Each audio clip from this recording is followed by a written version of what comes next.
1976, a group of 26 researchers takes off from New York's LaGuardia Airport for Turin, although the entire team was 33.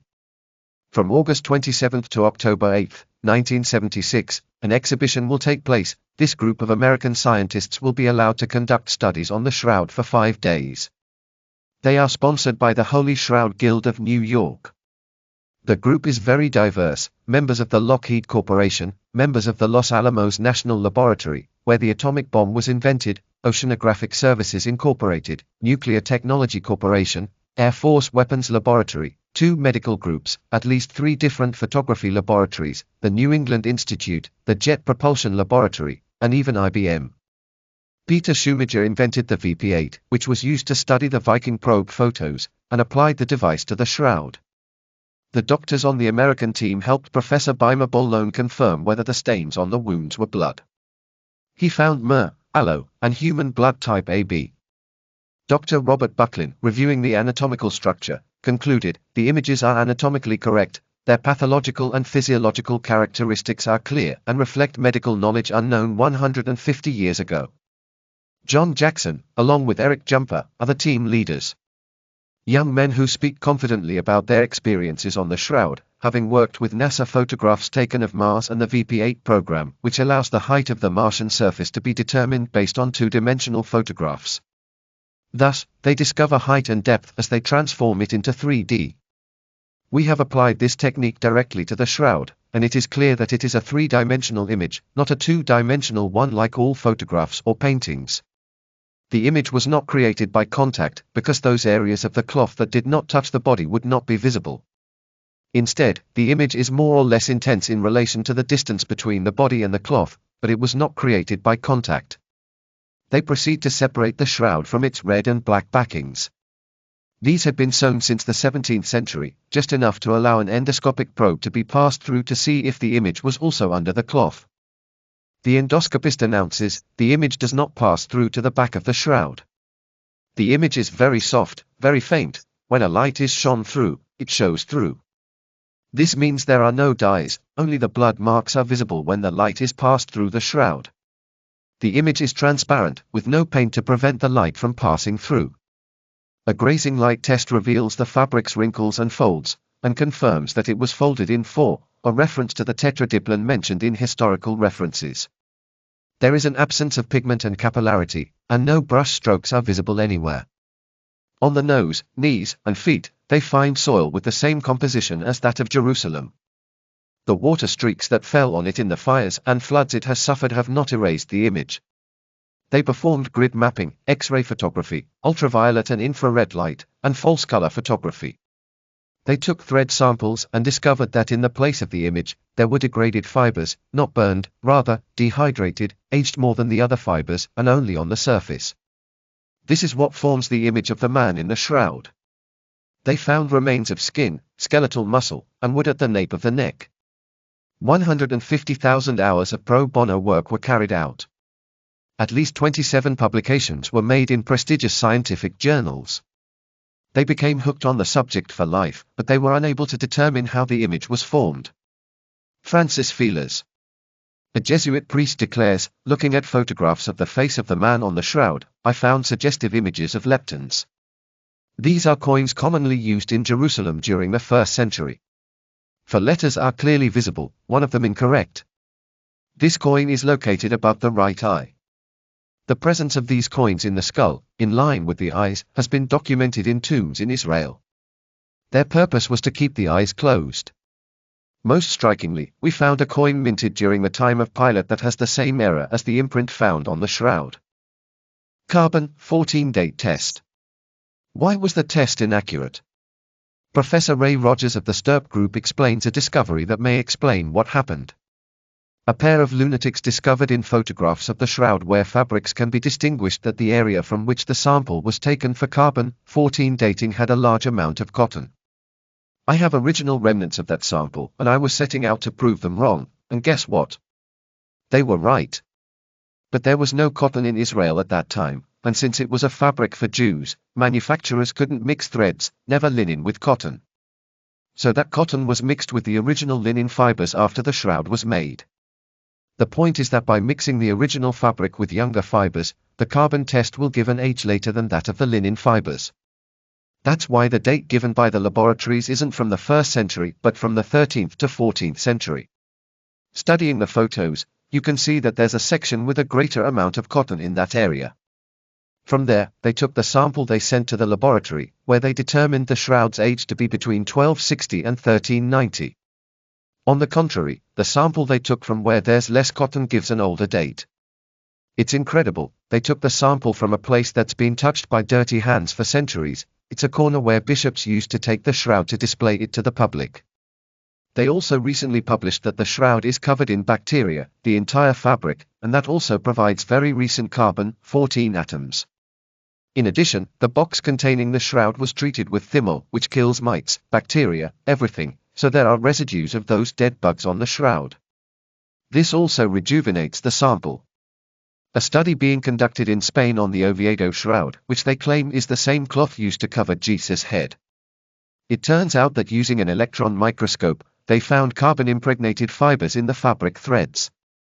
Keep in mind that they are proving that both cloths, the Oviedo shroud and the Holy Shroud, covered the same man with the same wounds, meaning they are of the same age. The Oviedo shroud dates to around the 6th or 7th century. It's indirect evidence that the shroud's dating is incorrect, but they are still investigating why it doesn't match the hypothesis that the Oviedo shroud dates from the 1st century. They postulate that as these fabrics were exposed to candles and tapers lit for hours, this much younger carbon could have stuck to some fibers. What's most fascinating is that in the sample cleaning process for carbon-14 dating, they applied acids that destroyed up to 40% of the fabric, but the black fibers from the candle carbon were not destroyed, meaning they were measuring fibers with recent carbon. This also rejuvenates the sample. Etch the sample. In anticipation of the 1998 ostension, which celebrated the 100th anniversary of the first photograph in 1994, they decided to restore the chapel of the Holy Shroud, provisionally placing it in the cathedral in the canon's choir, in the area between the altar and the chapel. They placed it in its silver box and in a bulletproof glass cube resting on another glass and 3 more panes of glass, one in front, one behind, and one above. Each pane measures 4 centimeters and is bulletproof. On September 17, 1994, a thunderstorm struck and a bolt of lightning entered through the cathedral window and struck the bulletproof glass structure protecting the shroud. It shattered, but the cube enclosing the silver box was spared. There was metal scaffolding around it, but the lightning struck the glass. It was covered with red silk to hide the damage, leaving only the silver box visible. In 1997, just as the restoration was completed and before the opening ceremony, a devastating fire broke out.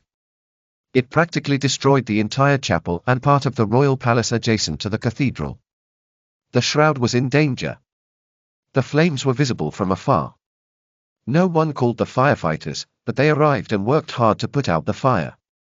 As soon as possible, they entered, and firefighter Mario Tremotor struck the glass enclosing the shroud with a sledgehammer for more than 15 minutes. He managed to break the glass structure at one point, and through this they were able to extract the silver box. The shroud suffered no damage.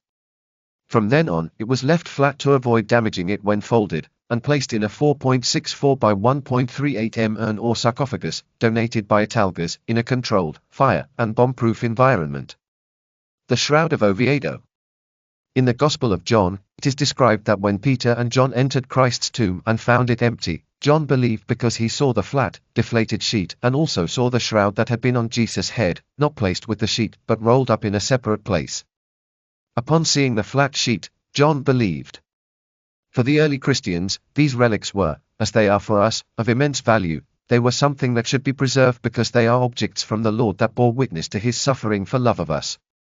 The shroud was placed along with other relics in a wooden chest, called the Holy Ark, and sent in a caravan carrying some Christians fleeing the imminent invasion of Jerusalem by Khosrau II in 614 AD.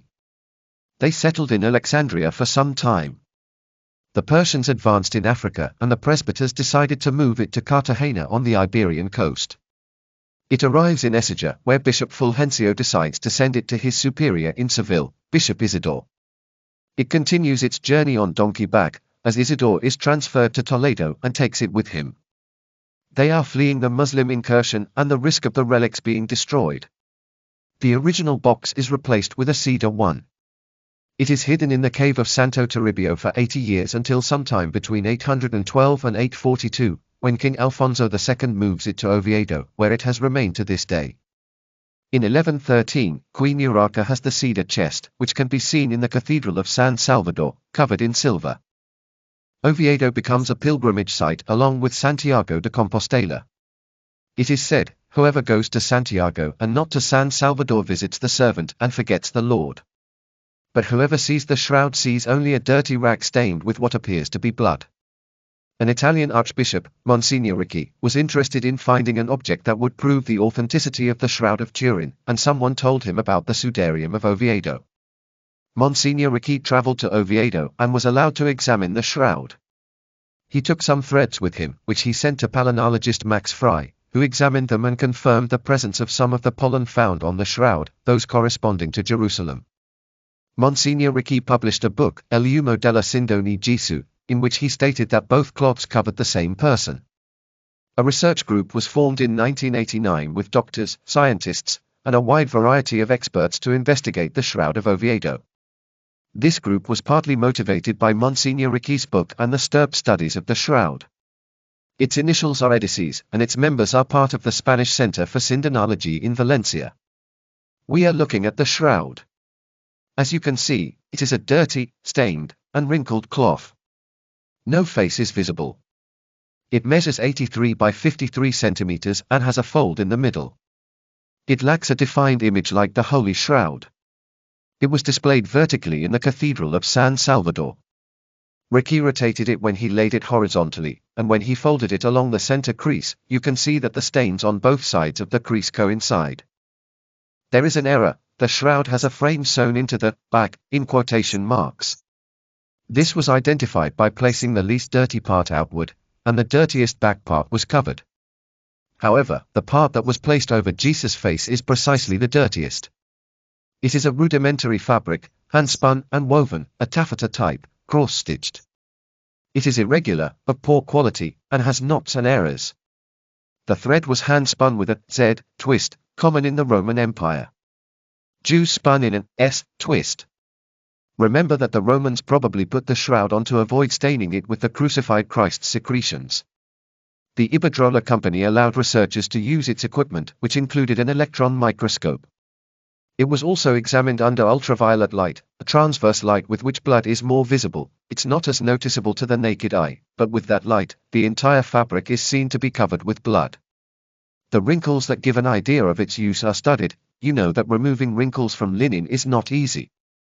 These show that the fabric covered something round. Small double holes can be seen that coincide with areas of a head where there is hair, the beard, the nape of the neck, and are stitches that secured the fabric to the subject's hair. There are remains of basting stitches that are remnants of S twist threads, meaning of Jewish origin. It was studied with a vacuum pump, thus obtaining ashes, remains of coal combustion. Asturias is a coal mining area. Gunpowder remains. The chapel where the Holy Ark was located was blown up during the Asturian Revolution of 1934.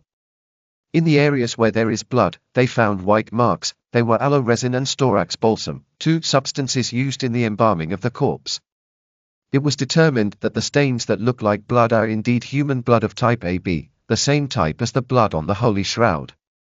It was determined that the paired holes seen on the shroud correspond to the area of the beard and the hair on the nape of the neck. The fabric threads had fibers contaminated with soot, a morphocarbon, on their surface. During the carbon-14 dating process using hydrochloric acid, the fibers blackened by soot did not discolor. All fibers lost 40% of their weight, while the blackened fibers did not. It is postulated that this is due to the carbon from the lamp smoke to which the shroud had been exposed for centuries. This phenomenon rejuvenates the sample used to date the fabric because the carbon that has adhered to it has more carbon-14 than the fabric to be dated. Furthermore, the fungus Larvosporum grows on the black fibers, which also rejuvenates the tissue.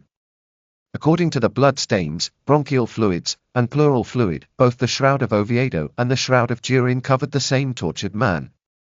A blood stain and pulmonary edema are found on the shroud, but the stain is located on what would be the area of the back. It was concluded that it is the exit point of the lance that pierced his chest and exited near the inner edge of the right shoulder blade. Later, the shroud was examined and there is the mark where the lance wound inflicted on his chest emerged. Note how Jesus' head was supposedly covered. When they took him down from the cross, we know they laid him face down, based on the marks on the shroud that show his nose and chin, which serve as orientation points.